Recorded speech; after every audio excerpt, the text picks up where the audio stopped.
we are going to do the Livey Awards. We're going to do the high school Liveys today. We're going to do the college Liveys tomorrow. Just honoring the best and brightest in Texas high school football in 2015. As one does. So we will start. And we'll just go high school today. High school today. That's right. College tomorrow. Team of the year. Ooh, boy. This is a tough one. I think there are a lot of candidates here. Mm-hmm. I think that for real, you have to go with a team that won a state championship, right? So that narrows it down to 12. Sure. And I think you want to go for a team that was the most dominant. Yeah. Okay? Mm-hmm. And to me, that narrows it down to 2 teams. Yep. And we've had this conversation. You've got Katy, the 6A Division II state champions who rolled past everyone. Their romp in the title game over Lake Travis was really impressive. Their defense is maybe one of the best we've ever seen. Pretty nasty. And then you've got Canadian in 2A Division I. Yeah. A team that just clobbered everyone in their path. Yep. Another outstanding defense. Another ridiculous offense. This is a tough one. This was a tough one that I had to come up, that I ended up coming up with. And we may actually differ on this. But for me, the 2015 Livey Award for High School Team of the Year goes to the Canadian Wildcats. I think that pound for pound, they were the best team in the state. I think they ran through a gauntlet of a schedule. And I think that they went through pretty much every team that you could say was in their weight class, and they didn't beat them. They demolished them. I think that's pretty fair. I think pound for pound, Canadian is probably the best team in the state of Texas in 2015. Yeah. That's my pick. I think Katie's in that conversation as well. But for me, I have to go with the Canadian Wildcats. My pick for the Livey Award for 2015. Well, your pick is all that matters, but what you don't know is I made these picks last night myself as well. Oh, did you? Canadian was my team. All right. So we're in agreement there. I just think, well, what Katie did speaks for itself. Sure. We may never see a defense that dominant again at any level. Mm-hmm. But I think Canadian probably could have won at least 2 state titles above them. I think they could have won both 3A titles. Yeah, and you could make the case on the right day. Maybe they could have competed in the 4A Division II. I think on the right day, I think they'd give West Orange Stark a run. Mm-hmm. That's amazing. Mm-hmm. Now, granted, there's no class above Katy for us to go, oh, well, they could have competed with those guys. Sure. And maybe they could have. But for me, Canadian. Okay. Yeah. Now we move on. Coach of the Year. We differ here. We do? Yeah. My pick for the Livey Award for Coach of the Year is Gary Joseph at Katy. Yep. And for all the reasons we listed, I think that he got these kids pulling in the right direction, and to bounce back, I think, from 2 straight real crushing state title game losses. And to say, guys, this is the year. We can do this. And to overcome injuries to Kyle Porter, and a lot of guys were banged up along the way, and to field one of the most dominant defenses in state history. It's same song, different verse for one of the greatest coaches in Texas high school football history. Gary Joseph gets my Livey Award for Coach of the Year. I went with John Kay. Interesting. And Same area. Not to take anything away from Mr. Joseph, who is proven himself his credentials over and over and over. Just look at his resume. But here's what I love about John Kay. Obviously, not working with the same kind of group of kids, right? Katy kids come rolling in from all over those districts. Mm-hmm. This is a coach who aggressively scheduled.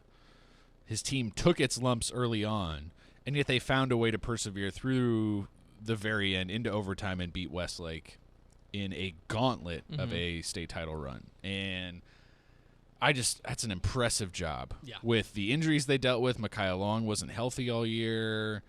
To have lost so many close games early on to teams that you need to beat to show your team, hey, we can win a state title. And they didn't win those games and still ended up winning a state title. I just think, man, to get those guys to rally, to pull it together for those final 6 games, and then to hang on and find a way to beat Westlake at the end, it's a great pick. It's a great pick. I can't argue against it. Yeah.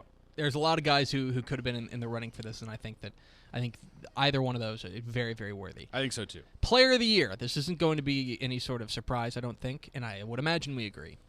It's our Mr. Texas Football Player of the Year. He was honored last night at the Texas How could Bowl. you do anything any different? It's got to be Jet after Duffy, that? right? It's got to be Jet Duffy. Now, I won't say it's a runaway. And we mentioned that it was a very tough decision for Mr. Texas Football. Do we pull back the curtain on Mr. Texas Football right now and talk about the players we were considering at the very end? I can tell you that Canadian quarterback Tanner Schaefer was very much in the conversation. Yes, he was. I can tell you that Mansfield running back Kennedy Brooks was very much in the conversation. Very much in the I conversation. can tell you that Lake Travis quarterback Charlie Brewer was very much in the conversation. Kyle Porter at Katy. Kyle Porter. Trevor Spates at McAllen Memorial. Yep. We had a list. I'll tell you that going into like 3 weeks before we had to have a name a winner, we had a list of about 12 guys that we could say, we could totally give it to him. Sure. Ed Oliver at Spring Westfield. Yeah. Patty Fisher at Katy. Yep.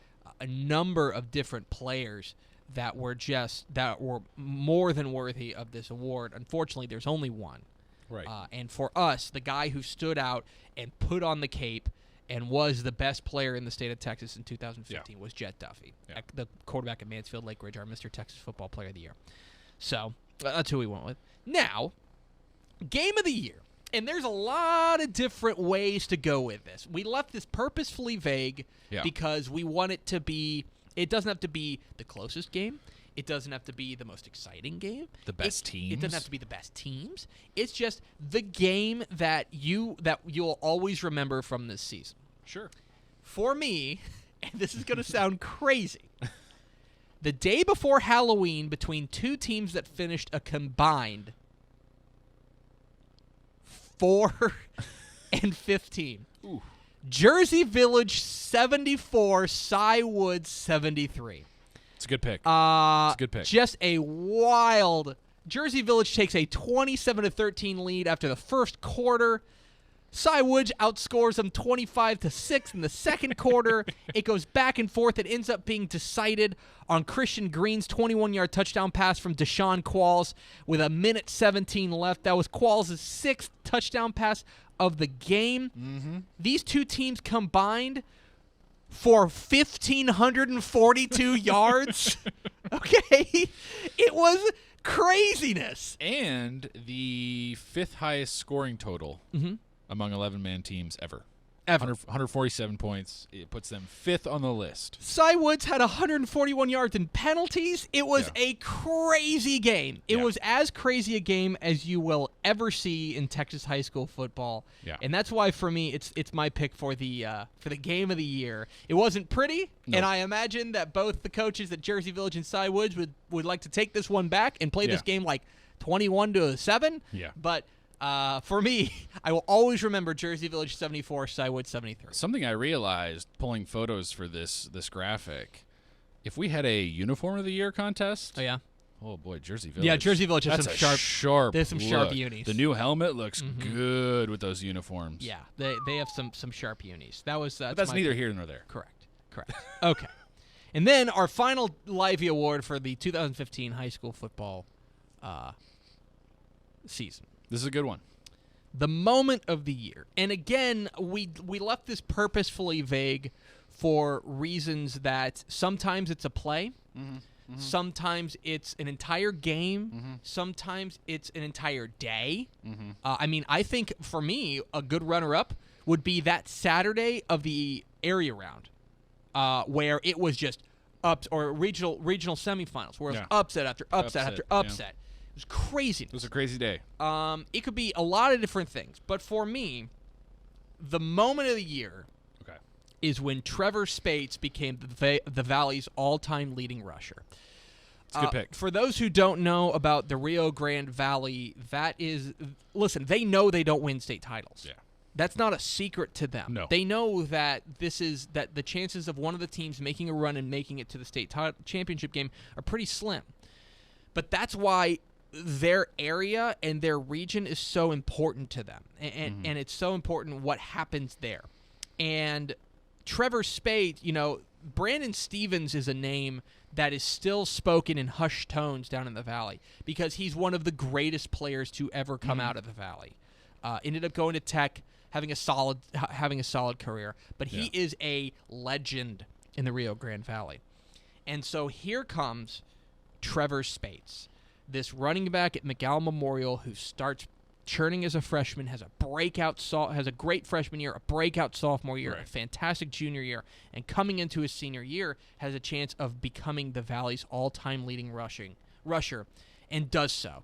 And it was the kind of thing that everyone in the Rio Grande Valley celebrated. That here is this guy who has broken an unbreakable record and gone above and beyond and really stamped his legacy as one of the greatest players in Rio Grande Valley history. He's committed to Arizona, I believe. No, Stanford. Stanford, that's right. He switches committed. Bad news for all of us in Texas who love our Texas team. For sure.